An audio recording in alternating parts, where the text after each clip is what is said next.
Let us reimagine how we relate to music through technology. I welcome Beatie Wolfe, streamed directly from the world's quietest room, where she launched the world's first live 360 AR stream for her album, Raw Space.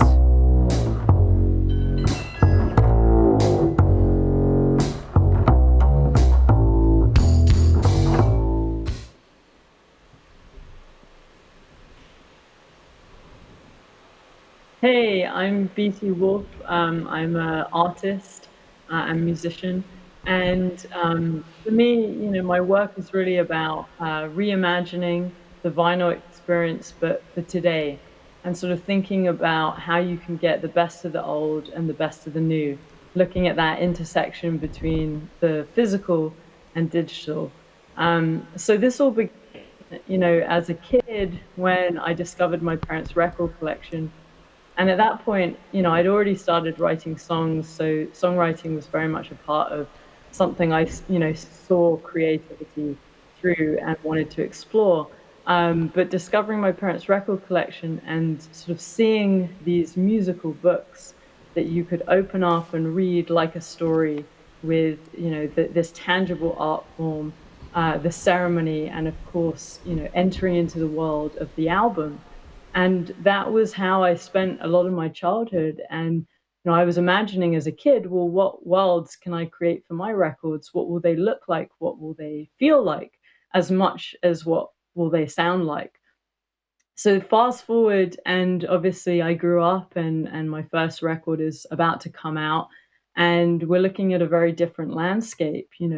The physical has been replaced by the digital, and so all those formats that I loved, tapes, cassette tapes, records, CDs, were really out of the picture. And I was thinking, my record that I've spent all this time imagining over the years is going to exist as this intangible experience, which for me just didn't feel that satisfying.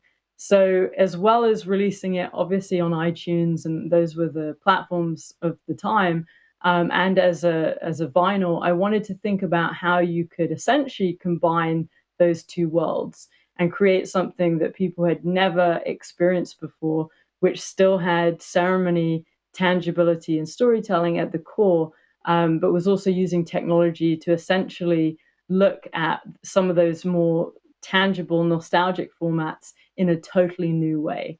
So that's really how my work began. And the first record was this theater for the palm of your hand. It was a way of turning your phone into something like the 80s Viewmaster. And then from there, each one of the experiments just got more immersive, and I guess kind of out there in some ways. So I think I'm going to talk more about that with AC. And knowing that, the environment is a big theme of the conference this year, and also realizing that actually it should be at the forefront of all of our minds. I mean, I'm here in LA right now, and, the results of this election can determine a lot about what happens to our planet in the future. So I'm really on edge about that.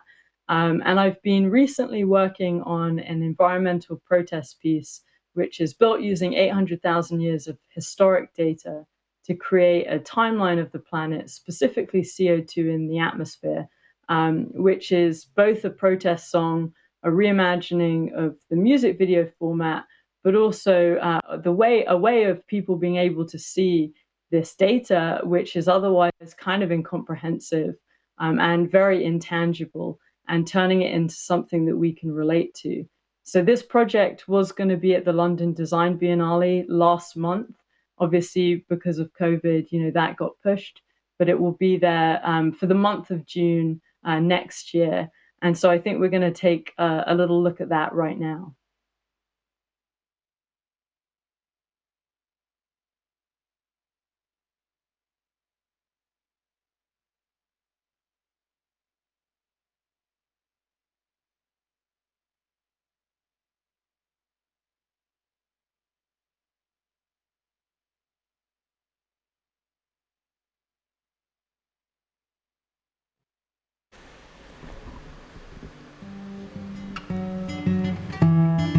Outside the people like cars are still running, when inside it's safe to deny that it's coming. The TV's turned up so the winds are just humming to the sound of the heat rising.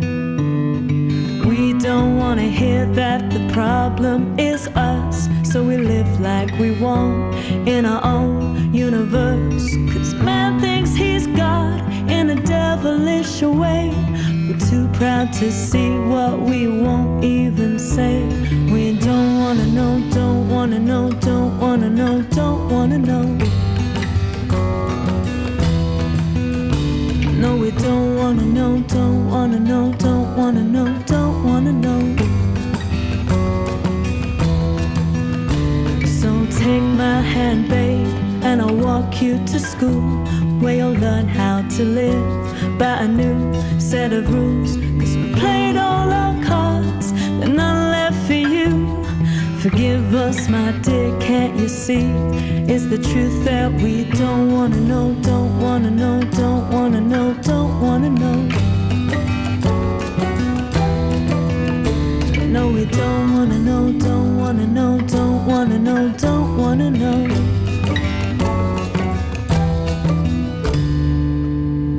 What happened to love? Is it out of date? Turn back, there's so much here to say. What happened to love? Is it out of date? Turn back, there's so much here to say. Turn back.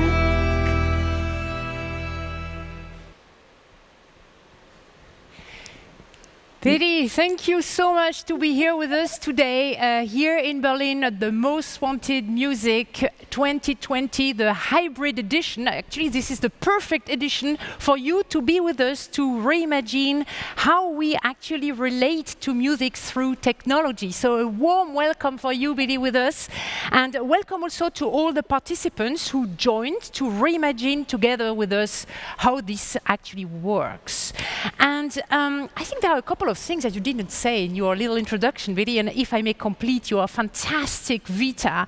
You're a songwriter, you're a singer, you're a digital art innovator. Vice compiled it together while and told that you are a musical weirdo and visionary. Weirdo, I'm not sure, but for sure you are an art rebel, always open to do things that nobody else actually tried before, like a space broadcast on the world's first live 360 AR stream, which I was evoking before.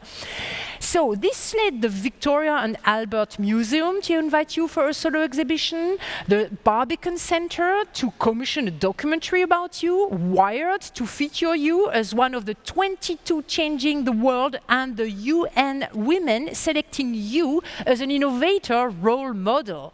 So this year, you also even received the She Rocks Innovator Award, and I must say, please, audience with me, yeah. So, Beatie, do you say yourself, actually, you are an art rebel? When did you realize that, oh, I can do things differently? I mean, is this why not, which is behind everything you do? Well, thank you for the incredibly warm introduction. And yes, I think in the opening section, I just wanted to give a sense of what my work is about, what sort of the core intention and motivation behind it, which of course is trying to figure out how we can get the best of both worlds. I think we moved, from physical to digital very quickly. And I think we felt like technology was going to sort of essentially do everything for us. It fast-tracked a lot of what it means to be human, but without the true cost or value reflected in the process. And I think that's where we are today, both planetarily, so environmentally, but also artistically. So I think for me, it just always felt like, if you're a creative person, why would you limit yourself? Or actually, it doesn't even have to apply to creativity. I think as human beings, we're told, from a very young age that we're either artistic or we're scientific or, we're mathematical or, Yeah. we give ourselves these very narrow sort of parameters, whether that's because of education or our family or the people, we're growing up with. And I don't know, I just feel like a lot of the time we impose these parameters that don't need to exist.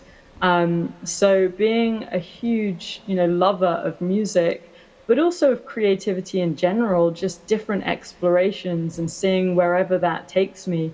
And that was something I always had, from when I was young. As I grew up and felt like music had only become more compressed artistically, sonically, what it meant to be an artist had only got more and more narrow. And the way that you would present your work had only got more and more narrow. Absolutely. I felt like, how can you create, these magical experiences, which as a child, it was just opening up Abbey Road. The physical music listening experience was a magical experience for me. So almost like, how do you find a new way of allowing people to have that today, even though we're much more digital? So you have something that feels familiar, it feels nostalgic, but it's also totally new. Yeah. And I think that my desire to sort of reimagine those experiences, but also really remind people of the value of art to us as humanity, because it's, art and nature are core to our humanity. And I think it's very easy to sometimes forget that. I think my explorations just got more and more, I don't know, I guess more and more layered in some ways. So I never thought of myself as an art rebel. I never thought of myself as anything, really. I just knew what I loved, and I knew what my intention was. I knew what satisfaction I got being at the Victoria and Albert Museum and seeing people experience these designs that I'd made and thinking, wow, I'm in this like very fancy art institute, and I'm a musician in some ways, but then I guess I'm also, these other things as well. So it just gave me an enormous amount of satisfaction to really see how people respond to my work, and if that gives them an idea that they can kind of expand what they're doing, then that's also really wonderful. Absolutely. Actually, it is wonderful that we have you now this afternoon, because this morning we were having a session about the future of human creativity, actually, and everything that you're saying is bringing a further answer to that, which makes us human for sure. So at a very young age, or a very early stage of your career, say, you have been really like within a technology in your music first, like even for Burst EP back to 2010, you had an app to listen to 5 tracks while playing a slideshow of photos made at the tip of Sagres in Portugal, where I was actually starting the lockdown the last time. And in the next one, 8, you introduced Palmtop Theater 2 to layered 3T Apple extension. Now, tell me more also about this NFC-enabled recording jacket of yours. Do you still have the jacket, actually? Yeah, it's in this apartment. Recently, it was moved from London to LA, which was probably the most nervous I've been about transporting anything in my life. But yeah, it's now here. It's interesting because you obviously describe those first innovations from the technological standpoint. This EP app at a time when no one had them, and obviously the Palmtop pilot experience for 8. And I tend to think about it almost like the technology is the last thing, it's the aside, it's kind of the facilitator. And each one of the designs does happen to be a first of its kind, but the tech, while it was a key player, it was always about what it was doing specifically to create this experience. So, for me, the first album, 8, was this theater for the palm of the hand.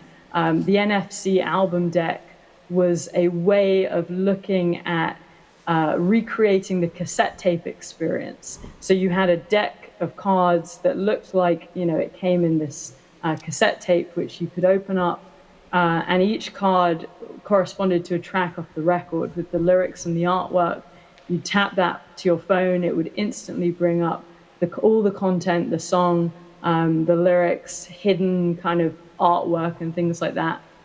And it was, using this invisible microchip, which didn't depend on any downloading of apps or anything. So it was this tangible object that looked, again, very nostalgic and old school, but then it instantly unlocked this whole world. So it was this kind of dynamic experience.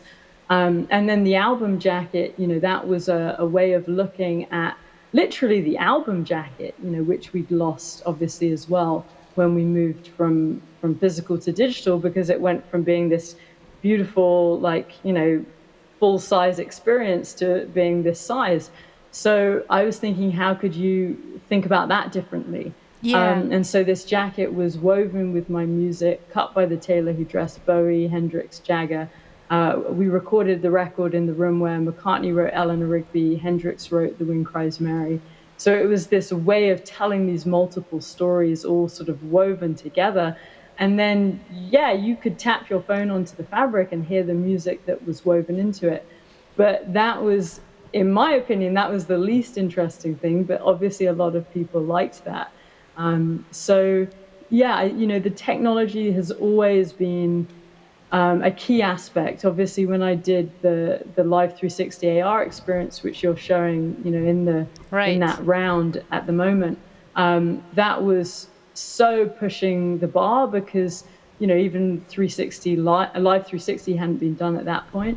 So streaming 4K video and blending live animations with that in real time, which were both hard coded but also developing as the record spun. Nothing like that existed. But the thing that I get a lot of pleasure from is, when people see it, it feels very old school. It feels like, a Fantasia experience for the album, and it's coming from the quietest room on earth, and it's coming from a physical record player. So. Yeah, you're biting totally. I mean, you were saying in the documentary Juice for the Ears that you use actually tech because you probably want to make the piece of the music more tangible. And this illustrates perfectly this philosophy that you have.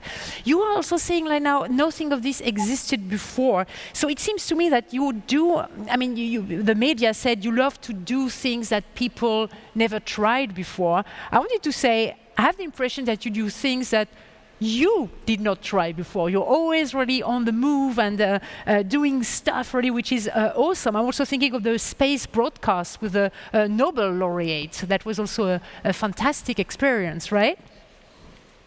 Absolutely. And I think I don't really think about what anyone else thinks in terms of it's not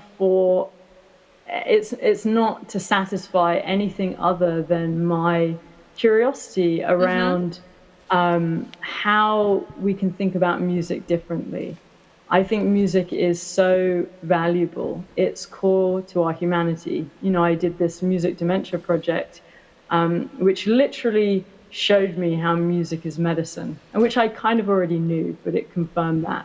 Of course. And I just feel like, anything that I do that can remind people of that. And so by going off and doing these different experiences, it's really about making people present again, in the same way that, you can be sitting down and reading a book, or, making a card, or listening to a record. I think we have become very used to having things on in the background, to having multiple streams of information hitting us at all times. And I think this is just really about, creating space for music and art to really give people its full value. So, since I was 7, I've been thinking, like constantly just running around in my head, constantly, like what would the record experience, what would the vinyl experience look like today if you were to imagine it again today? And so while the output is very different, the idea and the intention is always the same. Yeah. And it's just more about the inspiration. You know, if I go and visit Bell Labs and I end up in this incredible chamber where Helen Keller experienced silence for the first time, and all these discoveries had been made. And I just happened to be thinking about what the anti-stream would look like if we were to imagine the anti-stream. So then that anti-echo chamber and the anti-stream come together in my mind, and I start building it like that. Talking about new tech, is there anything you would like to inquire into? I mean, like, I'm thinking a little bit of AI, which has been quite of a subject during the day here at the conference. Are you planning anything with artificial intelligence to augment creativity or enhance processes? How are you saying at AI? I feel like the most important thing about art is the human touch. The human touch is what makes it art. So we actually get moved not by the perfection, but by the imperfection, by the originality, by the differences in voices, in delivery, in something being handmade, something feeling like you can actually get a sense of it being crafted by someone. So I'm not interested in using AI where I think we as human beings excel already. You know, we excel in the art space.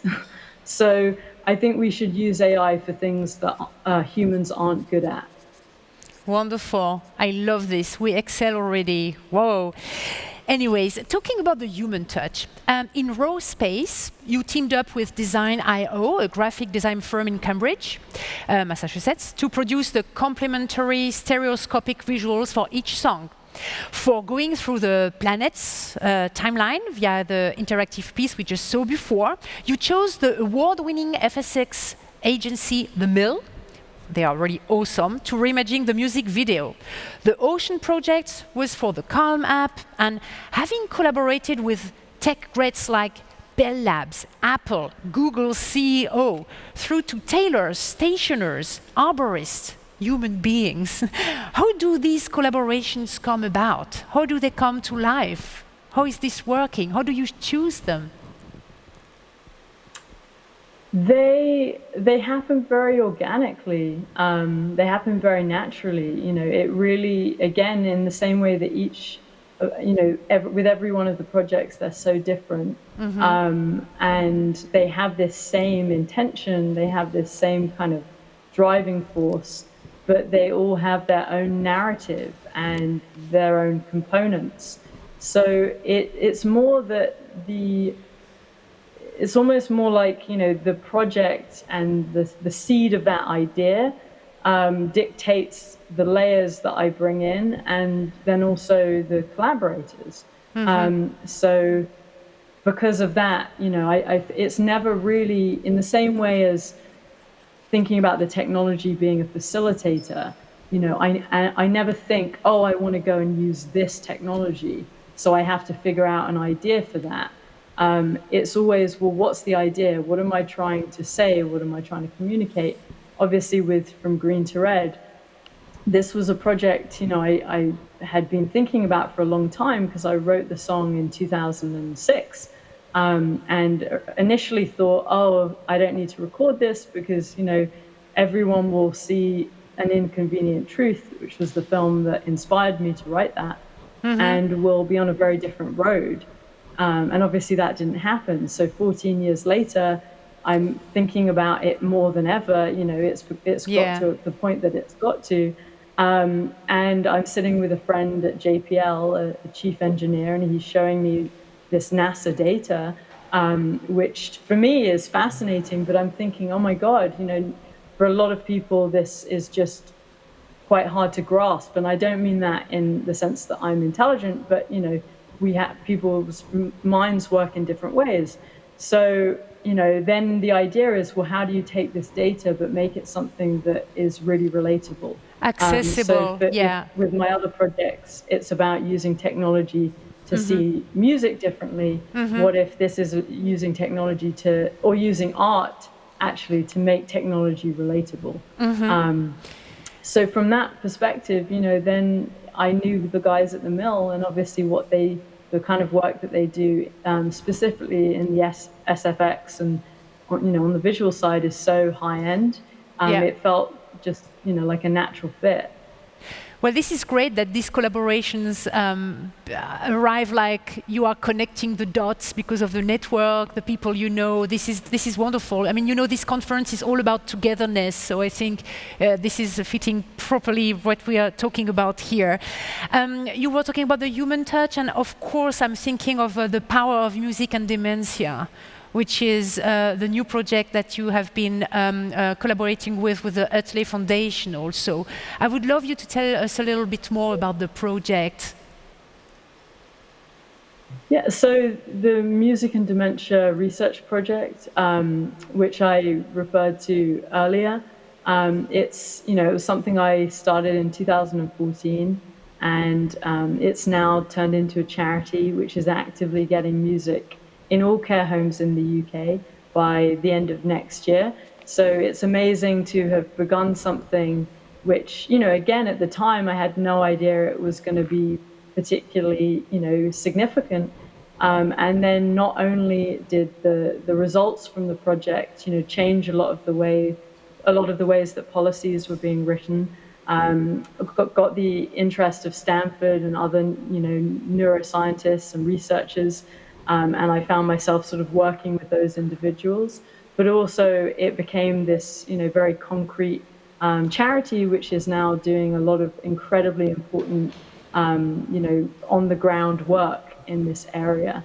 So it really, it's a long story, as with every one of the projects. It's why it's quite difficult sometimes to talk about it. No, I understand. It's a long sort of layered story. Yes. But it really began with family members, having dementia, having Alzheimer's, and me inspired by the work that Oliver Sacks had done in the area of the brain and, music across autism, schizophrenia, Parkinson's, dementia, and showing how music was a way in when nothing else was. Having family members with this ailment, I started thinking, okay, I'll just take my guitar, I'll play to my grandma or my father-in-law in this very simple way and see what happens.